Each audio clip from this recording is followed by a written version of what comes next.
de VMware. En su momento, hace un tiempo, investigamos otro tipo de tecnología, como ser de Microsoft, Hyper-V, como ser Xen Server, como ser KVM. Después de esa investigación, concluimos que para nuestros conocimientos, nuestro potencial de hardware y otras cosas más, lo viable era utilizar VMware. Bueno, cuando ustedes terminan de instalar un hipervisor sobre un equipo físico, que acá hay un detalle importante, ustedes lo pueden instalar sobre un pendrive o sobre un disco instalado dentro del hipervisor. ¿Por qué un pendrive? Porque básicamente el sistema operativo hipervisor es algo muy chiquito. No pesa más de 400 megas y los requerimientos de hardware para la instalación de ese sistema operativo piden por lo menos un disco o un pendrive en este caso de 4 a 8 GB.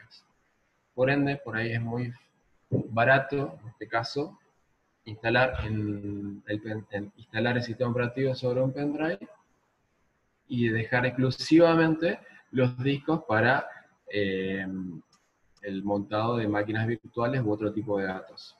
O sea, esa es la idea, básicamente. Obviamente, estamos hablando de pendrive que son ultra rápidos, que van a ser utilizados en mayor parte en el arranque del sistema operativo. Luego, quizá tenga algunas lecturas esporádicas sobre este disco y nada más que eso. Bueno, cuando ustedes terminan de instalar, sobre un sistema operativo físico, este instalador le va a pedir credenciales, o setear credenciales, setear direcciones IP y otras cositas más. Va a tardar más de 10 minutos de instalación. Van a ver una pantalla similar a esta. Básicamente se va a dividir en 3 partes, o 4. Van a ver el host, van a ver una información descriptiva del host, qué tipo de fabricante es, modelo, qué tipos de procesadores, memoria instalada tiene el equipo, direcciones IP y algunos otros datos de configuración. También acá en un costado, si se puede ver, el consumo actual que está teniendo ese equipo. Este es un equipo de producción, así que ven que en este caso se está consumiendo recursos en este momento. Una solapa de administrar, donde pueden ver los usuarios que tienen asignados, cambiar contraseñas, etc. Más información del sistema. A ver, ¿qué dice? Bueno, esto es configuración avanzada del sistema, lo vemos después. El hardware, como le había dicho, y vamos a lo que nos interesa, que son las máquinas virtuales que tiene corriendo este hipervisor. Me muestra un detalle, acá por ejemplo tengo alrededor de, tengo 30 elementos, no significa que todas las máquinas estén encendidas. Y acá yo puedo ver el detalle de las máquinas que estemos corriendo. Por ejemplo, yo puedo hacer clic sobre este equipo y me va a tirar una información descriptiva del equipo, qué tipo de sistema operativo tiene corriendo, cuántas CPU tiene asignada, memoria y qué almacenamiento tiene asignado el equipo. ¿No es cierto? A ver. Hasta acá, esto calculo que ustedes ya lo estaban conociendo, lo pueden ver en otro tipo de software de virtualización. Esto es sencillo. Acá lo que se va a diferenciar ahora de un hipervisor del tipo 1 al tipo 2 es el almacenamiento. Por ejemplo, yo voy a tener varios tipos de almacenamientos en un hipervisor. Voy a tener almacenamiento del tipo DAS, que es de acceso directo, esto es decir, decir básicamente que son discos instalados sobre el hipervisor. En este caso, podemos ver que acá dice local about this, es una conexión local al disco. Esto se traduce en una presentación a un almacén de datos que está con este nombre, que es HB129. Esta presentación de disco tiene un formato que en este caso la da VMware, que es el formato BMF-S6. Eso es un sistema de archivos. Es un sistema de archivos, exactamente. Dentro del dispositivo, como están viendo acá, ven que dice IBM Serial Attached Cases, que dice, bueno, normal de grado, esto es porque el equipo está teniendo un problema. Es una unidad SAN conectada al equipo mediante conectores especiales, que bueno, más adelante se lo voy a mostrar. Que el hipervisor lo ve con este nombre. Este nombre se lo dio un administrador cuando registró ese almacenamiento en algún hipervisor. ¿Y por qué digo en algún hipervisor? Porque ese almacenamiento puede ser visto por un host o varios hosts de la granja.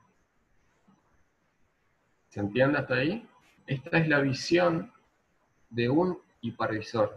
O sea, cuando ustedes instalan un hipervisor, ven esta consola de administración. Pero yo en un data center no tengo un hipervisor, sino tengo varios, básicamente. Para eso VMware tiene una consola de administración llamada vCenter, por acá, que me permite tener una visión centralizada de todos los hipervisores de mi data center, y además me permite hacer una gestión integral de todas las máquinas virtuales. En este caso van a ver una dirección que se llama BCSA02, y acá hay otra que es BCSA. Por cuestiones técnicas y legales, en este caso yo tengo separado la administración en dos vCenter. Entonces, se lo voy a mostrar a los dos. A ver. No sé si tienen alguna pregunta hasta ahí. Es decir, con cada uno de los vCenter manejamos N hipervisores y cada uno de los hipervisores administra N máquinas virtuales. Exactamente. ¿Sí? Esa es la Y idea. cada una de las máquinas virtuales, cada una de esas tiene su propio sistema operativo. Exactamente. Como van a ver acá, este vCenter tiene vistas, por ejemplo, host cluster, máquinas virtuales que están organizadas por carpetas. Este es simplemente una visión que le hace el administrador. Si no, yo tendría como una lista gigante de máquinas virtuales. Y por ahí la idea para uno organizarse, crea carpetas y va metiendo las máquinas virtuales dentro de cada carpeta.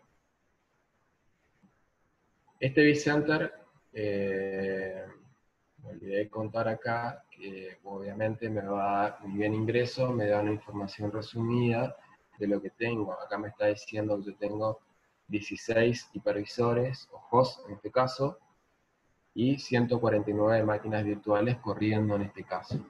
24 almacenes de datos. Bueno,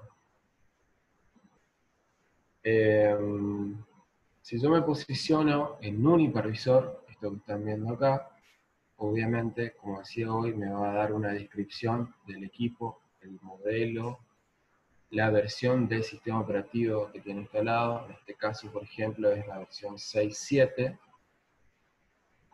Si yo me posiciono en otro hipervisor, me va a decir que la versión 7, por ejemplo, y me va a permitir, un poco lento,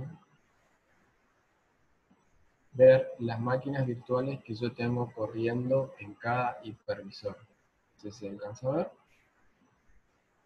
Sí se ve. Y bueno, ahora pasamos a la parte, acá donde se empieza a mezclar un poquito todo, que no sé para dónde encarar la charla. Está bien. Pe- Ahí lo que se ve bien claramente es que por cada uno de los hipervisores hay máquinas virtuales y esas máquinas virtuales tienen asignados recursos físicos, digamos. Esos recursos físicos, Luis, pueden ser compartidos, es decir, un mismo módulo de memoria puede estar compartido entre dos hipervisores.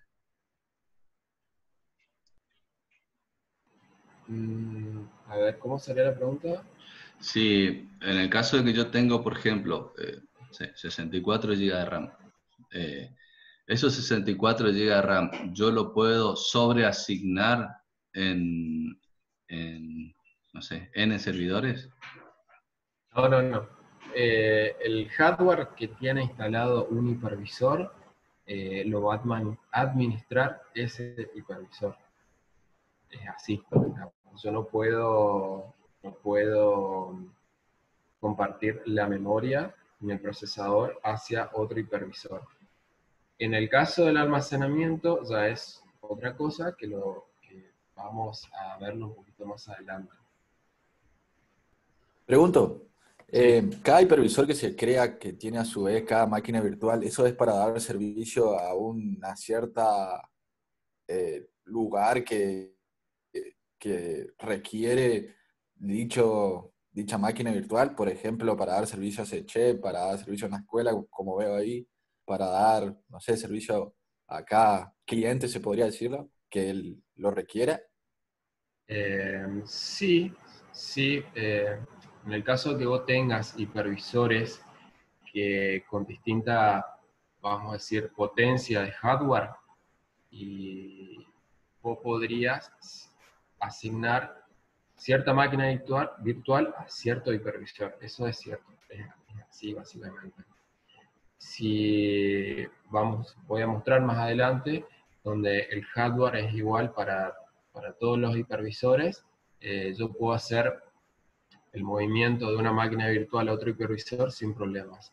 Lo que yo puedo, si refino la pregunta, lo que yo puedo hacer con cada máquina virtual es darle prioridad de recursos a cada máquina. Es decir, que esta máquina de Sechet, por ejemplo, yo le puedo decir que tiene garantizado o el uso exclusivo de, no sé, 8 GB de memoria y nadie lo puede tocar.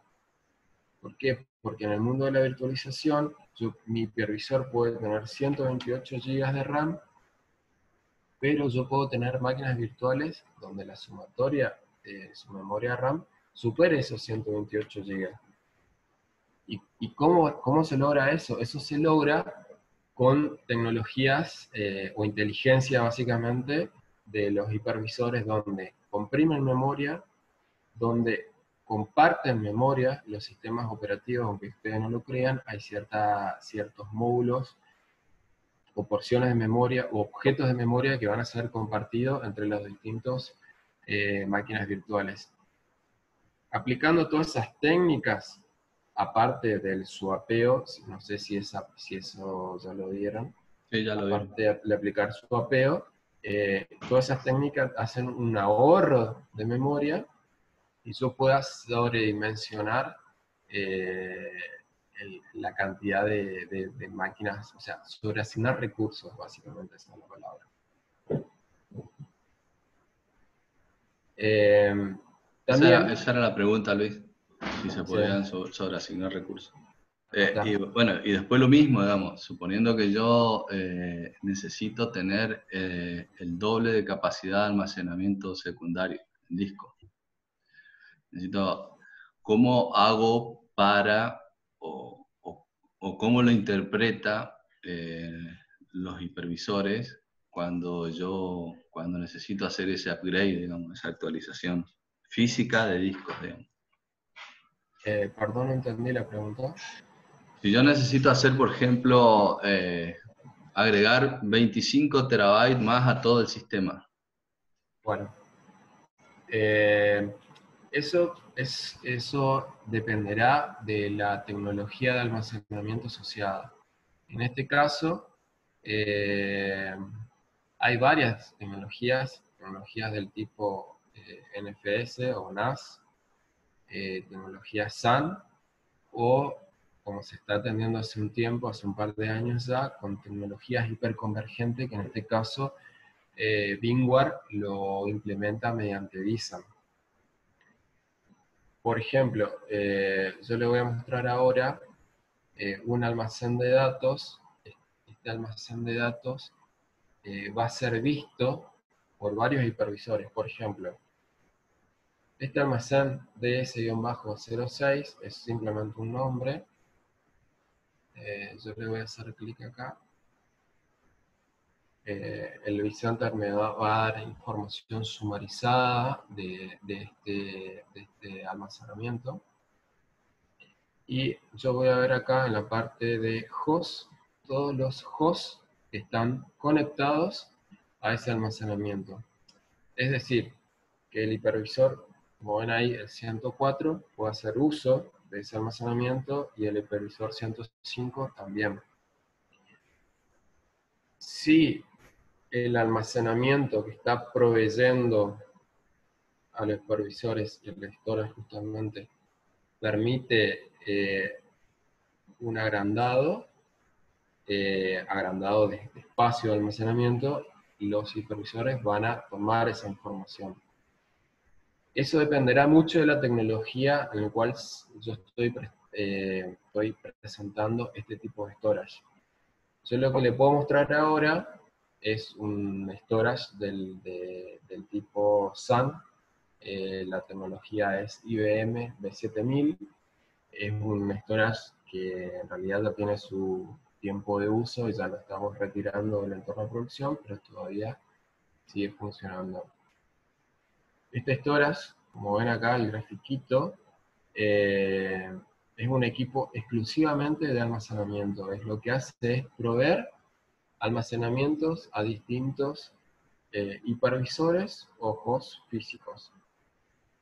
A ver, yo tenía por acá una imagen. Sería algo así. Lo que ven acá es un storage, un equipo que solamente lo que sabe hacer es presentar almacenamiento y aplicar configuraciones de redundancia que el administrador le da. Por ejemplo, yo puedo aplicar redundancias del RAID 1, RAID 5, RAID 6 o lo que fuese, y conectar este equipo a un servidor o hipervisor mediante tecnología Fibre Channel, como se ve acá, o tecnologías SCSI, que en realidad son componentes de hardware o cables de alta velocidad que se conectan a un servidor o a un equipo físico.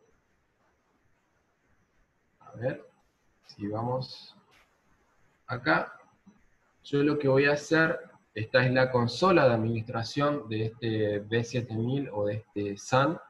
Lo que yo voy a hacer acá es preparar grupo de discos o grupo de recursos de almacenamiento donde yo le voy a aplicar ciertas configuraciones, como mencioné hace un rato, de RAID 1, RAID 5, RAID 6 o lo que fuese.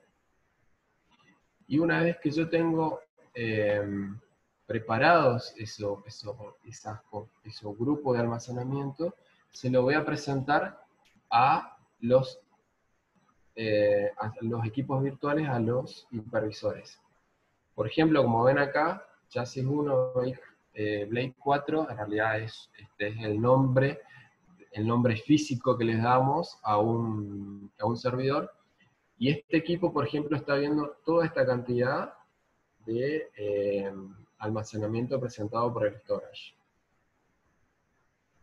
Es como que se divide, digamos, todo lo que tenga que ver con el almacenamiento está completamente separado, digamos, de toda la arquitectura no completamente separado, porque después se asigna, digamos, y se utilizan esos recursos, pero se administra de manera independiente.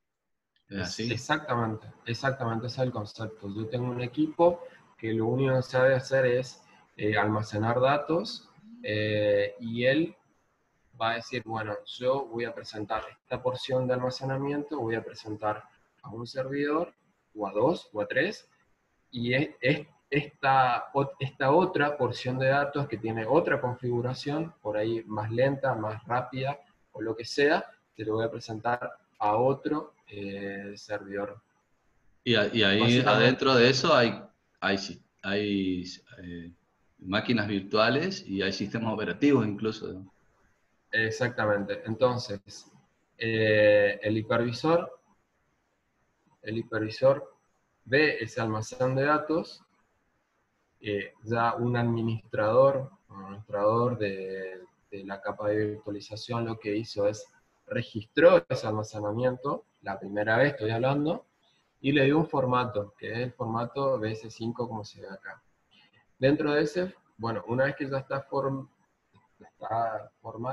formateado el almacenamiento, ya puede ser usado. Y acá adentro yo voy a tener máquinas virtuales corriendo, o archivos, en el caso que lo requiera, que es bastante raro que uno pueda poner archivos ahí, pero en realidad son máquinas virtuales las que estoy corriendo en ese caso.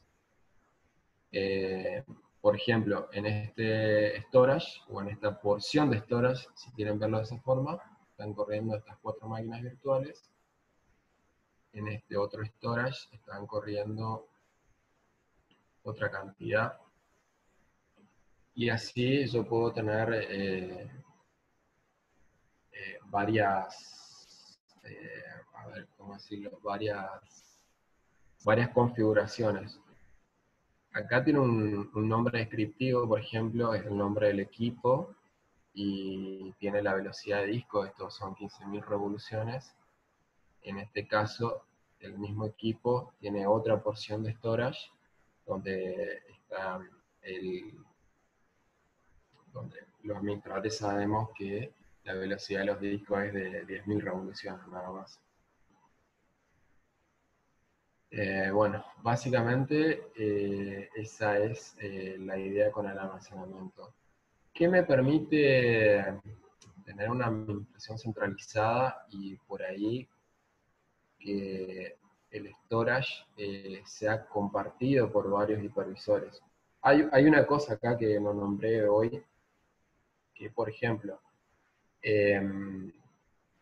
los hipervisores saben que ese almacenamiento es compartido, y que cuando una máquina virtual se enciende o ese objeto es consumido por otro, ellos no tienen que accederlo, porque si no, básicamente puede haber una corrupción de datos, básicamente.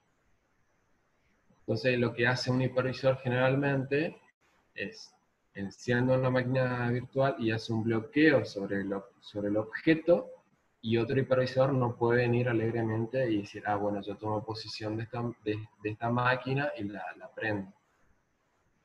Eso es una inteligencia que existe dentro de los hipervisores. Algo fantástico, fantástico hace mucho tiempo que tiene la vectorización, es hacer el famoso vMotion, que por ejemplo es mover una máquina virtual a otro hipervisor. ¿Por qué? Por X motivo, porque el hipervisor puede tener algún problema, ya sea de hardware, o puede tener un consumo elevado de recursos por otra máquina, y yo necesite reubicar una máquina en otro hipervisor. Esa técnica se llama vMotion, y lo que hacemos es migrar una máquina virtual en caliente, esto es decir, esta máquina está corriendo, a otro hipervisor.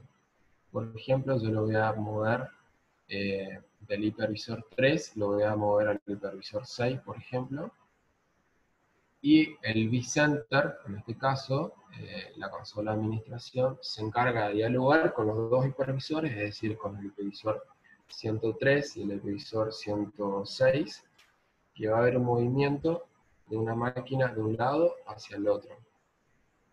Yo no sé si se ve, puedo compartir un pin acá, creo que no. Esta máquina que se está moviendo acá, por ejemplo, no tiene pérdida de disponibilidad. O sea, si alguien le está consumiendo algún recurso de esa máquina, en ningún momento él se va a enterar o sus operaciones se van a detener porque yo estoy moviendo la máquina de un lado al otro. Quizás la máquina se ponga un poco más lenta en algún momento, pero las operaciones nunca se van a perder y el usuario final nunca se da cuenta de estas operaciones. ¿Cómo logro esto?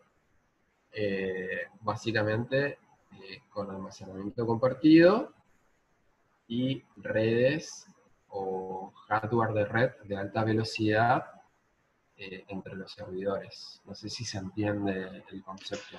Sí, eso es lo que hablábamos, y una de las ventajas que tenía utilizar virtualización, porque le explicaba que antes, si cada sistema operativo estaba asociado con un hardware específico, y había que mover lo que tenía ese sistema operativo con sus datos a otro lugar físico, había que instalarlo de nuevo, había que pasar los archivos y demás. Esto es como mover de un lugar a otro, incluso físico, y nos facilita muchísimo la gestión, la administración, el tiempo, la posibilidad de recuperación cuando hay fallos y demás. Esa es una de las grandes ventajas que tenemos cuando utilizamos sistemas virtualizados. Sí, la máquina virtual pasa a ser un archivo de datos, básicamente. Es Exacto. un archivo, un objeto que tiene un determinado formato y ese objeto va a ser leído, o puede ser leído por un hipervisor que tenga las mismas características donde estuvo previamente. Exacto. Las máquinas virtuales también tienen una versión de hardware, por decirlo así, o de virtual hardware definido por el entorno donde está. Que eso se puede hacer un upgrade. Bueno, si le parece, pasamos. Bueno, otra de las ventajas de la virtualización es que yo puedo definir redes, y acá voy a hacer un poquito, voy a ser más rápido en el tema. Yo puedo definir redes en las cuales yo puedo tener máquinas virtuales trabajando en diferentes redes. Es decir, que yo puedo definir una red o un grupo de puertos que salgan por una interfaz física de un hipervisor, y puedo definir otra red o grupo de puertos, como se llama VMware, que salga por otra interfaz de red.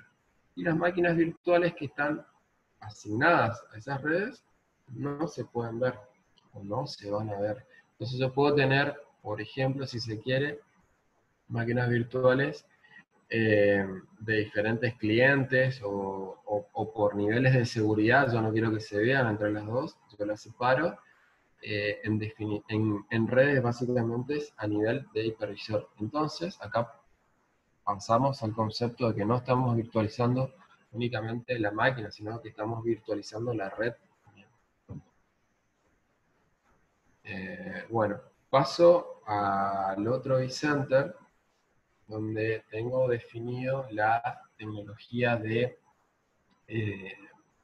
hiperconvergente de vSAN, que virtualizamos las máquinas virtuales, virtualizamos las redes, y nos faltó, ¿qué nos faltaría?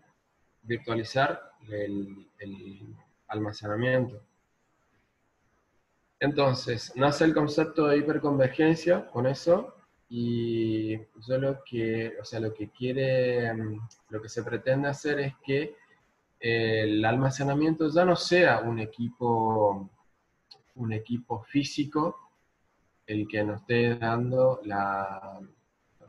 que nos esté dando el almacenamiento hacia la red, hacia los hipervisores, sino que yo pueda agregar, a ver, ¿cómo está esto? yo pueda agregar, un hipervisor a mi grupo de hipervisores y que él comparta el almacenamiento. A ver cómo redondeamos ese tema. Bueno.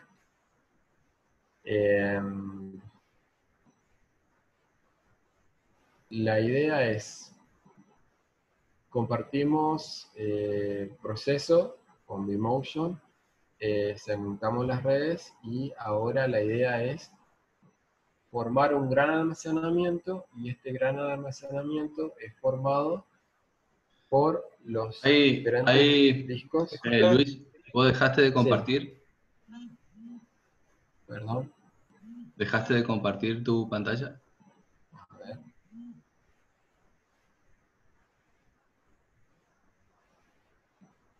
Ahí está. Hay una pregunta acá, Ezequiel. En el caso de las redes virtuales, Sí. ¿las IP y puertos de las máquinas también serían virtuales o mantienen los de la máquina principal? ¿Es todo virtual? Es todo virtual. Es todo virtual. A ver. Yo estoy parado en una máquina.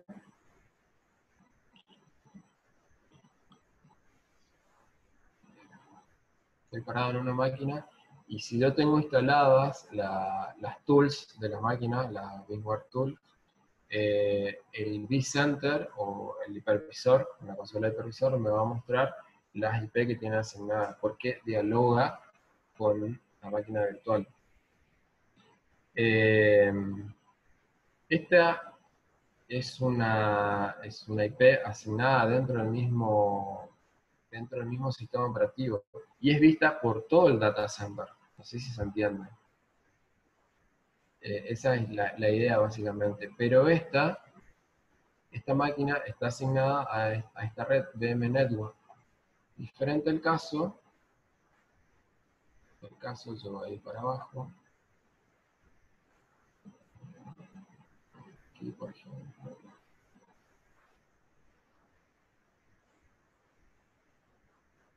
Diferente el caso, esta máquina virtual tiene asignada otra red que es la VLAN 559. Es decir, que esta VLAN, esta definición de red, está separada lógicamente dentro del hipervisor, pero físicamente es la misma red. Claro, físicamente van por el mismo cable, por la misma interfaz de red, pero tienen una división lógica. Lógica. Donde no se ve una con otra. Ni siquiera a nivel IP no se ven, digamos. No se ven directamente, por directivas de los administradores de redes, básicamente. Cuando yo creo una máquina virtual y le asigno un direccionamiento IP, eso es visto por todo el data center, básicamente. Pero si yo lo segmento o lo asigno dentro de unas redes privadas o las redes definidas dentro del hipervisor, yo voy a acotar su visión o su direccionamiento. No sé si se respondió la pregunta o es más confuso lo que dije. ¿Hay alguna duda, chicos? Sí se entiende, me dijeron los Ezequiel. Bueno, acá yo le quería mostrar es el otro vCenter, la otra instancia. En este caso, acá yo tengo definido un clúster de hipervisores. En este caso son 8 hipervisores los que están conformando este clúster. Como ustedes saben, un clúster, digamos, es un grupo de recursos donde la idea es que se llegase a perder algún miembro del clúster, otro equipo toma el rol o puede recuperar los recursos que le están sirviendo. Básicamente esa es la idea. Tener una disponibilidad o alta disponibilidad de las máquinas virtuales que yo estoy sirviendo. En este caso, le agregamos la complejidad o la propiedad de que utilice almacenamiento hiperconvergente. Entonces ustedes van a ver acá en Data Stores, van a ver un Data Store llamado Vizant Data Store, que tiene una capacidad de, en este caso, de 35 teras aproximadamente, y que eso en realidad está compuesto por la sumatoria de discos o almacenamientos que tiene cada hipervisor. ¿Estamos hasta ahí? Es decir, si yo agrego otro equipo que se llame 139 y le digo, este equipo tiene 6 discos para tu clúster o para tu servicio de hiperconvergencia, él lo va a asociar, le va a dar un formato, le va a dar un tratamiento, y el número que ustedes van a ver acá de 34 teras con 93 va a aumentar a, por ejemplo, no sé, 37 o 38 teras. Si yo retiro ese hipervisor, o retiro hoy alguno de los que están, la capacidad de almacenamiento va a bajar a, por ejemplo, 31 teras o de terabyte, o a 25 o lo que sea. La idea es medio confusa a lo que veníamos administrando.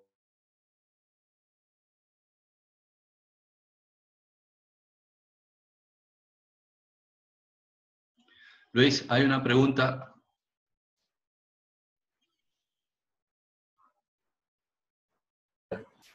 Acá es como que, sí.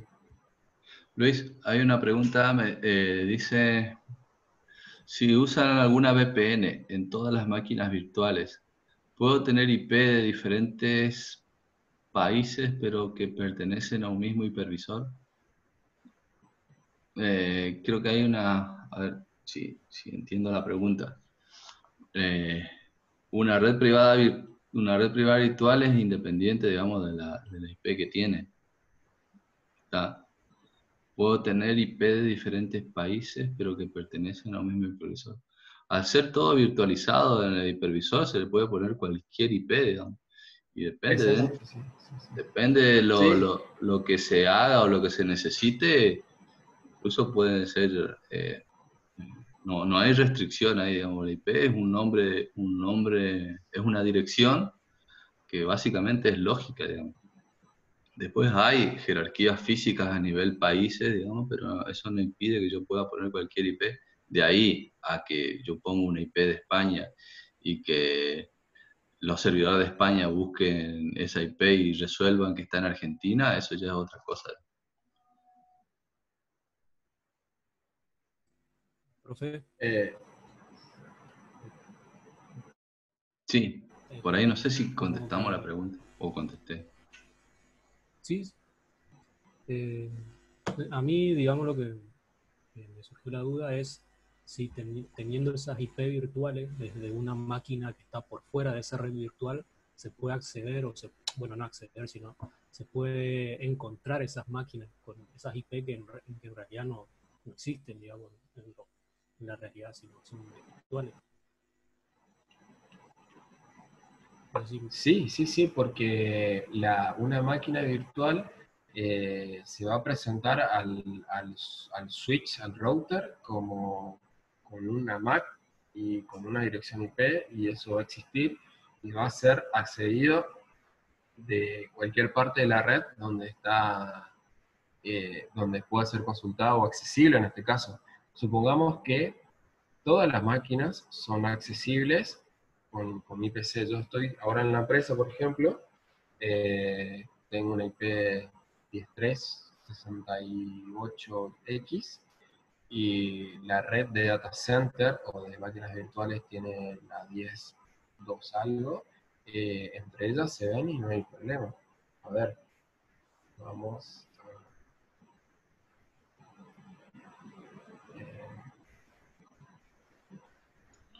Es que incluso pueden no verse, digamos, a nivel lógico y puede tener la misma IP, digamos.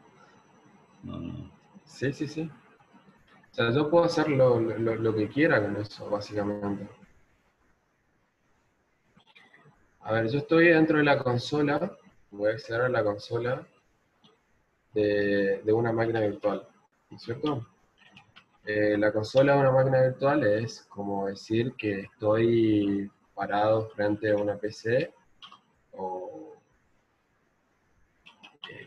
y su monitor y teclado, digamos. Entonces yo acá tengo ruteo, o sea, yo tengo ping, por ejemplo, a la PC donde estoy yo actualmente, sin problema.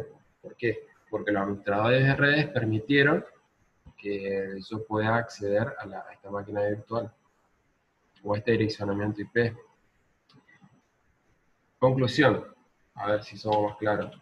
Esta máquina virtual tiene la IP 10.2.0.90 y un router, por ejemplo, del data center puede tener la IP 10.2.0.91 y las dos se ven, dialogan y no hay ningún problema. No sé si se entiende. Sí, sí, profe. Sí. Bueno, como estábamos diciendo hoy, el sistema de clúster, hiperconvergencia,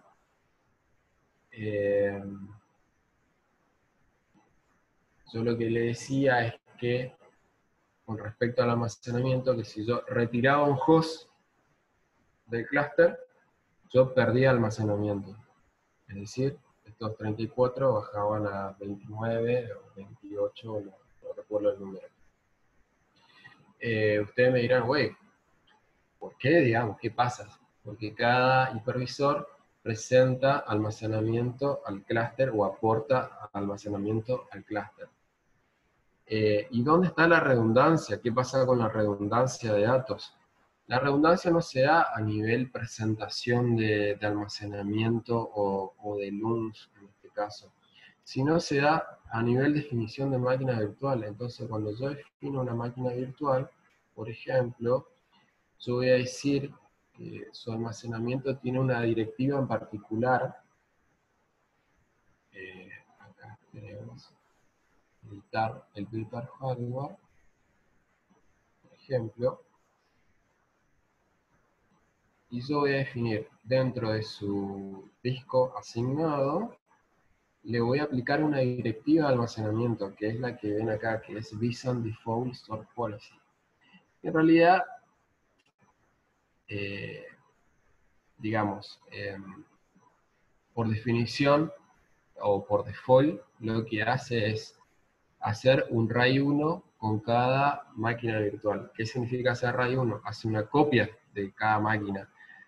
Esta es la definición de esta directiva. Si yo quisiera tener otra máquina virtual que para mí es muy importante o extremadamente importante, yo puedo definir otra directiva donde diga cuando la crees o a este disco asignarle esta directiva y, por ejemplo, copiarla en 3 partes. Perdón, hacer 3 copias de ella, o 4, o lo que sea. Entonces, si yo llego a perder almacenamiento provisto por alguno de estos hipervisores, yo puedo tener varias copias de esa máquina virtual y seguir estando viva, por decirlo.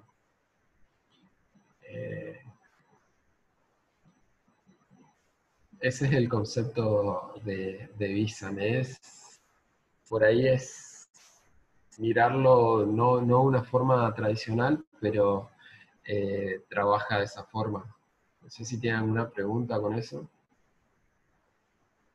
En clase hasta lo que habíamos visto fue el concepto general, digamos, de lo que es una arquitectura SAN, arquitectura propietaria SAN. Y bueno, a nivel genérico también. Pero acá utiliza aparte SAN, pero virtuales, digamos. Sí. Exactamente, esa es la idea.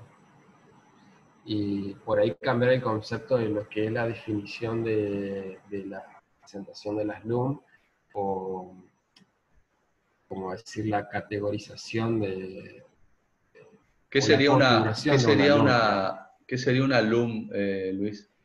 Una luna es una unidad lógica de red o de almacenamiento, una unidad lógica de almacenamiento presentada a un servidor, así lo llaman. Y esa LUM, por detrás, o esa presentación, tiene una cierta configuración, ya sea de redundancia o no, digamos. Claro. Y ahí podés tener, por ejemplo, un almacenamiento con un RAID 6, por ejemplo, Exactamente, qué esa es sé la yo, idea, sí, de N discos. exactamente. Entonces, puedo tener LUM extremadamente rápidas para, por ejemplo, utilización de base de datos, o un poco más lentas para, no sé, servicios de backup u otra cosa, digamos, básicamente. Eh, en este caso, cuando hablamos de vSAN, la idea que sea, en teoría, una tecnología barata en la adquisición de hardware. ¿Por qué? Porque simplemente comprando un hardware nuevo con ciertas características de hardware, obviamente, yo pueda acoplarla a mi estructura, a mi infraestructura actual. Y no teniendo la tecnología SAN, o la convencional, o la clásica en este caso, a ese servidor yo tengo que agregar placas de Fibre Channel, por ejemplo, switches de Fibre Channel y otras, y licencias también, otros costos asociados también. Conclusión, o sea, después de todo esto, experiencia de uso, todo tiene costo, esto también tiene costo, no hay nada, no hay nada gratis y barato, en sistemas de alto rendimiento, no hay nada gratis. Siguiendo un poco con esto, acá yo tengo una visión, por ejemplo, una visión de los discos que me presenta cada hipervisor. Por ejemplo, este hipervisor, yo tenía por acá una imagen.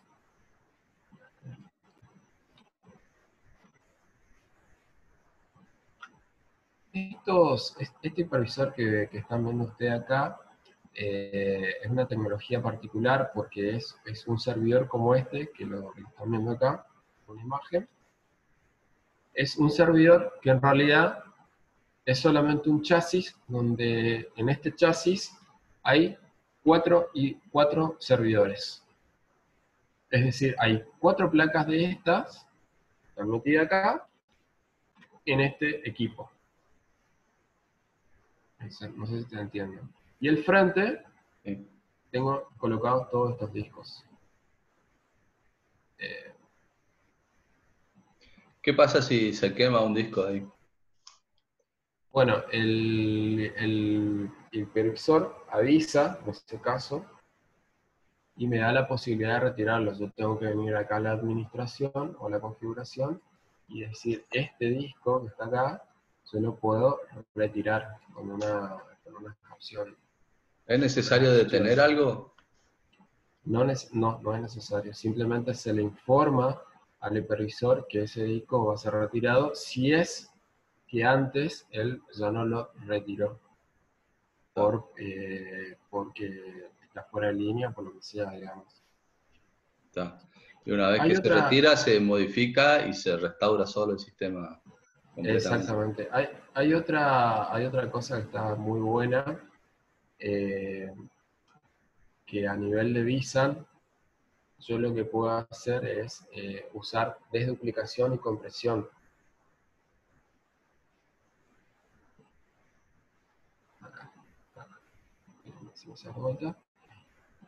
Pero esta característica solamente está permitida cuando todos los discos de los hipervisores son de estado sólido.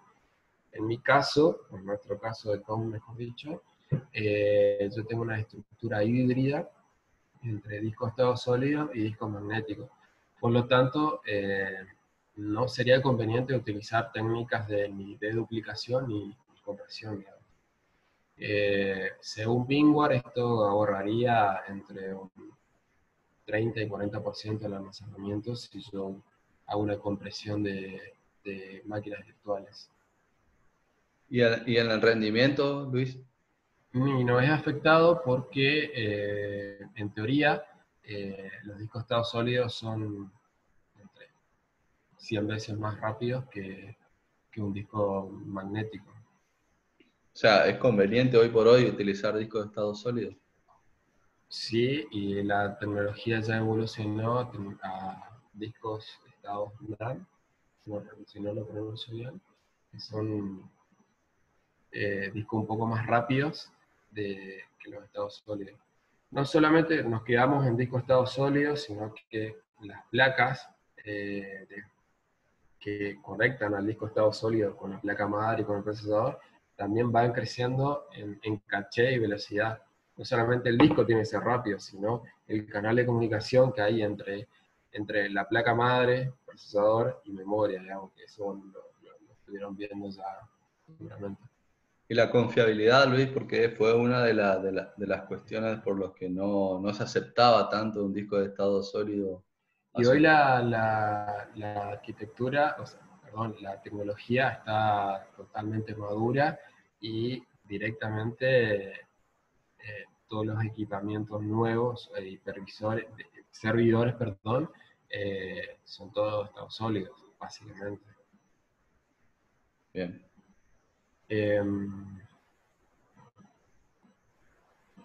¿Qué otra cosa puedo mostrar?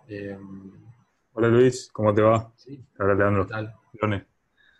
Te ¿Cómo te va? consulto, cómo dijiste se llama la tecnología esta que es más actual que los discos de estado sólido? NAND. Ah, NAND, está bien. Y vos habías comentado también el nombre de la tecnología que te permite migrar una máquina virtual de un hipervisor a otro. ¿Cómo dijiste que se llama? vMotion. vMotion. vMotion. Ah, Sí. gracias.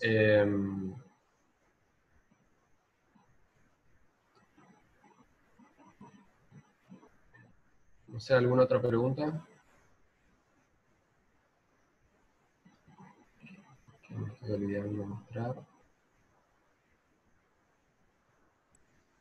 Profe, Sí. con el tema de la seguridad, ¿cómo sería? O sea, ¿surgen ataques así de vez en cuando o no? ¿O no hace falta tener seguridad en un sistema tipo hipervisor? Sí, no son tan comunes, pero sí existen. Por ende, los hipervisores aplican update a cambiar una solapa. Entonces hay diferentes releases que, que se van aplicando a los hipervisores, como, como lo hace Windows, como lo hace Linux. Y son parches del sistema operativo. Obviamente esos parches del sistema operativo implican un reinicio del hipervisor. Por ende, en este caso, yo tengo la facilidad de mover todas las máquinas virtuales a otro hipervisor, aplicar los parches, volver a migrar las máquinas a ese hipervisor. Como ustedes habrán visto, habrán investigado un poco, la máquina, el hipervisor media entre máquinas virtuales o arbitra el uso de recursos, pero no hace una, ¿cómo se dice? Una inspección profunda de qué está haciendo. ¿Qué quiere decir esto? Que las máquinas virtuales están accediendo en muchos casos, de forma nativa a los recursos, al procesador y a la memoria. Hace un par de años, los procesadores Xeon, no me acuerdo qué familia, venían con una vulnerabilidad donde una máquina obviamente virtualizada, podía acceder a porciones de memoria de otra máquina virtual. ¿Por qué? Porque no había restricciones del hipervisor en sí. Entonces VMware aplica una serie de parches para evitar ese tipo de ataques o de riesgos, llamémosle, pero de que existen ataques a los hipervisores, sí existen. Y se trata de cuidar el entorno desde que nace la máquina virtual, dónde está alojada, el switch donde está alojado, la red donde está alojada, la comunicación que existe, la seguridad no es solamente del hipervisor, sino es del hipervisor, de la máquina virtual, de la red, de la subred, del edificio y de todos. No sé si... Hasta de las aplicaciones, digamos. Exactamente, exactamente. Se trata de cuidar todo. Ha pasado que máquinas virtuales fueron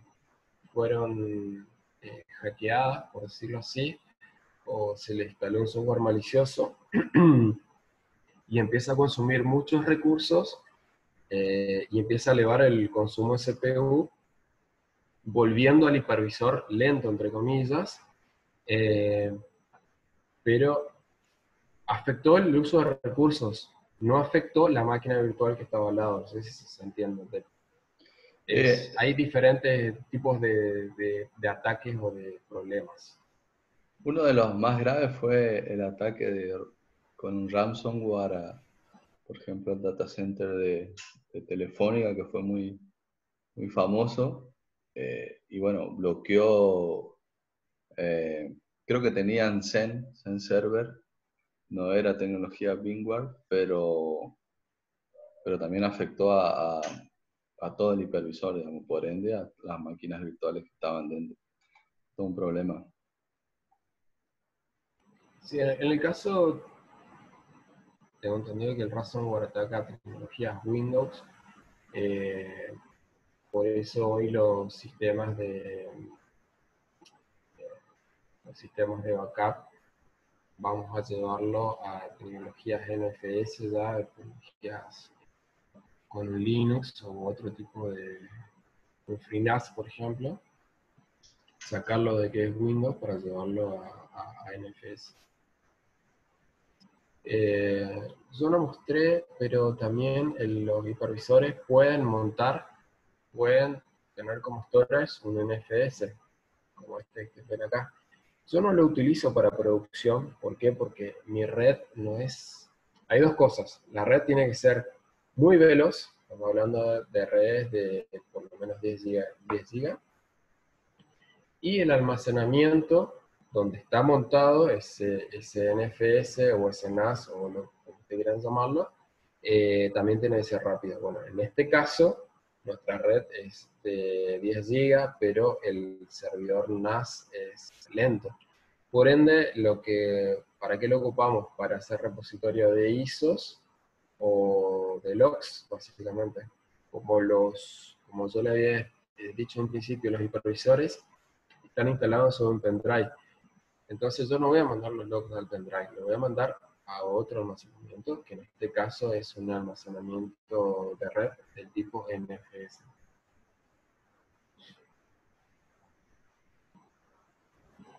¿Alguna otra pregunta? ¿O alguna duda o algo que quieran ver?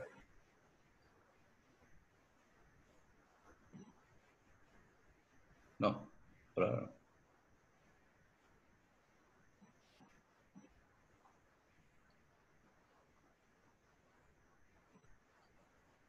Bien, acá es como que confluye, digamos, todo el conocimiento, principalmente de todo lo que tenga que ver con la primera parte de la materia, donde se vio planificación de CPU, cómo trabaja la memoria, cómo trabaja la CPU, cuáles son los algoritmos. Ellos están haciendo un trabajo práctico incluso sobre algunos algoritmos de planificación. Y bueno, después empezamos a ver todo lo que tenga que ver con multiprocesamiento, con sistemas virtualizados y demás, donde todo lo que se veía o lo que se vio, en realidad empieza desde el punto de vista práctico, cuando ya se maneja, no se gestiona infraestructura, empieza a crecer y los conocimientos que se van adquiriendo de cómo se va comportando la memoria, cómo se van comportando los medios de almacenamiento externo, cómo va teniendo incidencia la red, los recursos, los tipos de tecnología, las arquitecturas, los sistemas operativos en sí, se va haciendo cada vez más grande, más complejo, pero bueno, por suerte existen herramientas que son muy beneficiosas o tienen muchas ventajas cuando se gestiona este tipo de infraestructura, digamos. Está bueno ver todo esto porque, bueno, creo que, digamos, que genera el conocimiento práctico, digamos, desde el punto de vista profesional que no vemos en los libros, digamos. ¿Sí? En los libros solamente se ven conceptos teóricos, pero después llevarlo a la práctica, o llevarlo a un entorno profesional, hay todo un desafío. Aparte no es software gratis, como dijiste, Luis, es software que realmente es bastante, no caro, sino bastante costoso, digamos. ¿Sí? Que por ahí no es de Sí, propósito o no es de uso generalizado. sí, y es costoso, pero a la vez hay un potencial enorme, digamos. Cuando yo ingresé a la empresa hace 10 años, para ver un poco de historia, hace 10 años había 2 máquinas virtuales corriendo y había alrededor de, no recuerdo si entre 12 o 15 servidores físicos. Eso te hablo del 2010. Bueno, en 2020 hoy tenemos 26 hipervisores y alrededor de 300 máquinas virtuales en producción. En una máquina virtual, ustedes saben que podemos tener servidores base de datos, servidores web, servidores de caché, servidores de aplicaciones, servidores de firewall, servidores de correo. El crecimiento fue exponencial, digamos. Y hoy la tecnología, por ahí me gustaría ver cómo evoluciona esto o en el futuro en qué se van a enfrentar. A la empresa donde vayan o el lugar donde vayan, eh, el entorno va a ser virtualizado. Van a trabajar con máquinas virtuales. Muy difícil que se instale un servidor sobre un equipo físico. Van a desplegar máquinas virtuales y lo que hoy en día está bastante madura la tecnología, se va a tender a utilizar contenedores, que quizá algunos de ustedes ya lo conocen, otros no, pero los contenedores básicamente es una aplicación encapsulada donde ya tiene todas las propiedades que le daría un sistema operativo. Entonces yo voy a reducir eh, el, el espacio que me consume la instalación de un sistema operativo a una porción más pequeña. Por ejemplo, para hacer más resumido el tema, un sistema operativo Debian Linux hoy está consumiendo 3 GB en un espacio en un hipervisor. Utilizando contenedores, digo, yo quiero desplegar una aplicación Postgres, un servidor de base de datos, despliego un contenedor Postgres y ese contenedor no me va a consumir más de, no sé, 500 megas, exagerando. Puede haber un Se hace mucho más crecimiento eficiente, realidad. ¿no? Porque Exactamente. ya actúa, digamos, como un sistema operativo y tiene una aplicación de propósito muy, muy específico. Exactamente, esa es la idea. O sea, el concepto de virtualización no se quedó en virtualizar máquinas virtuales o virtualizar sistemas Android o lo que sea, sino que desplegar contenedores de tecnologías, lo habrán visto en algún lado ya, de Docker o Podman, desplegados en entornos de Kubernetes u otro entorno, donde la aplicación va a encapsular los servicios que trae el sistema operativo. y va a reducir los costos y almacenamiento a otro nivel, digamos. Como que está Pero eso es un desapareciendo el paquete. concepto del sistema operativo tal cual como lo conocemos. No, no, ¿por qué? Porque para formar ese contenedor yo necesito un sistema No, operativo. claro, claro, sí. Yo necesito un sistema operativo donde poder eh, crear la aplicación, implementarla, optimizarla y de ahí extraer todo lo que yo necesito para que funcione de manera independiente. ¿En dónde? En otra máquina virtual. Eso es así. Los contenedores funcionan sobre máquinas virtuales todavía. No he visto, quizás ya esté funcionando. El contenedor dentro del hipervisor todavía no lo he visto, pero bueno, posiblemente ya lo haga. Seguro. Es- Sí, Ese es el futuro de ahora, ¿no? El futuro de ahora, claro. bien, perfecto. No sé si Chicos, tienen ¿tienen alguna... alguna pregunta? ¿Hay ahí una pregunta?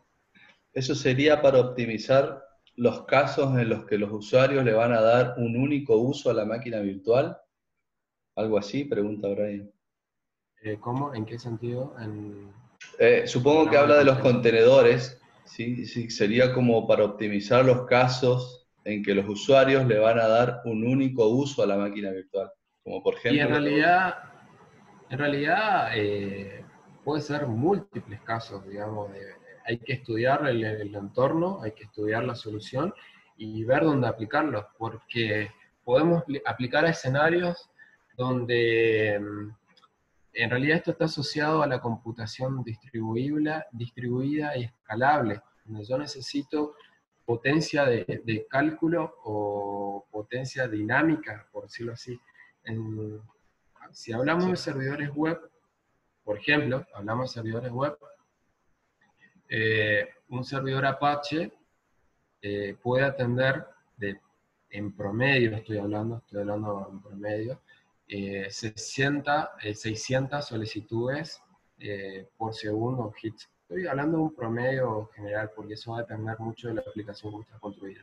sí, Entonces, si yo tengo un sitio donde hoy tengo no más de 100 usuarios simultáneos, y de golpe, este fin de semana, hay un Black Friday, y voy a tener, no sé, 5.000 usuarios, yo puedo aplicar la tecnología de contenedores, es decir, duplico esos contenedores y aumento mi potencia de, mi potencia para atender solicitudes. de servicio, exactamente. Ya. Eso sería un caso, pero hay que estudiarlo. Por ejemplo, ustedes quieren hacer una demostración de un sistema de ventas donde tiene una aplicación, un frontend y tiene un servidor de base de datos, puedo desplegar un contenedor con Postgres o con MariaDB y un frontend con la tecnología que quiera en su PC o en su notebook con tecnología de contenedores. Y sirve para el caso, digamos. Eso. Siempre ustedes van a van a tener un determinado entorno y aplicar un tipo de solución. Es así. Perfecto. Chicos, ¿hay alguna duda? Vamos a ver con qué nos encontramos.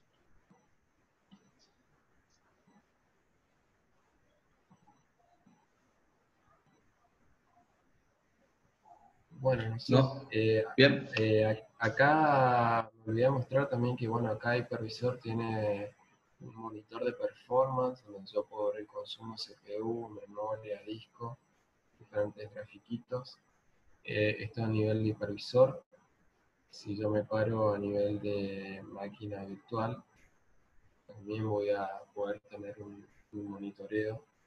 Pero este es monitoreo básico. Después existen otras herramientas que me van a mostrar otro tipo de información de consumo, llamémosle, de los diferentes servicios que se prestan.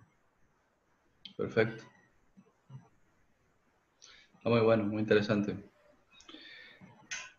Bueno, no sé, si no hay ninguna pregunta más, Luis, la verdad que gracias por la charla, por el tiempo. Así que, bueno, espero que lo hayan aprovechado los chicos. Le voy a tomar todo esto en el examen, ¿eh? Bueno, muchas gracias a ustedes por escucharme. La verdad que por ahí no sabía por dónde orientarme. Seguramente habrán quedado muchas cosas colgadas y es bastante grande esto y amplio. Sí. Y enfocado a una tecnología. Como le dije hoy, existen otras tecnologías que también se pueden investigar o ver. Bien, perfecto, Luis. Muchísimas gracias. Bueno, gracias a ustedes por escucharme.